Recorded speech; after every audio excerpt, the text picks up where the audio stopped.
ምን ቤት ናቸው ደግሞ እነኚህ ሩታ ቤት ሄደው የሚበጠብጡት? ግን እንደው ከዘንድሮ እኮ ማናየውና ማንሰማ ጉዴ የለ ጋይስ። ምን ቤት ናቸው አሚሩና አቤላ እንዴ? ጭራሽ በራ አንኳኩቶ ዘው ብሎ ሰው ቤት መግባት አይከብድም? ይሄ ነገር እኮ ጋይስ የምሬ ነው የምላችሁ። ሩታ የዋህ ሆና ነው እንጂ ልክ ታስገባቸዋለች። የምሬ ነው የምላችሁ።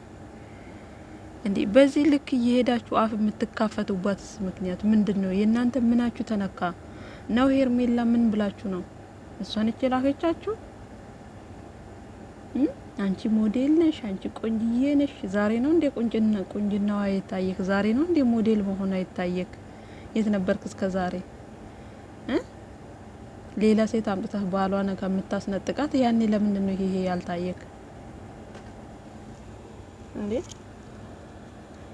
ለዚህ ሁሉ ጋጋታና ለዚህ ሁሉ ጫጫታ አብርሃም ውሳኔውን ማሳወቅና እንዴት ነው እንደ አንድ አባወራ ነው ወይ ደግሞ የልጁ እናት እንድትከበር ቢፈልግ አብርሃም አንዱ በቂ ነው።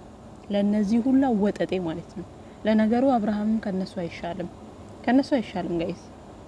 እና በዚህ ልክ ቤት ድረስ ሄደው በራን ኳክተው ነይ ውጪ እያሉ ገና ጭራሽ ምንድነው የምትፈልጊው?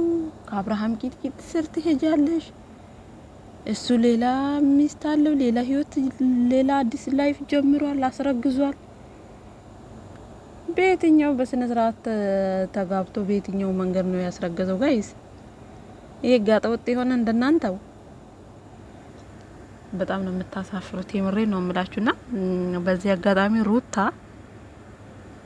እነኚህን ወጠጤዎች ልክ ማስገባት አለብሽ እንጂ ማንም መጥቶ በእንደዚህ አይነት መንገድ አፉን እንዲካፈትብሽ መፍት መስጠት የለብሽም።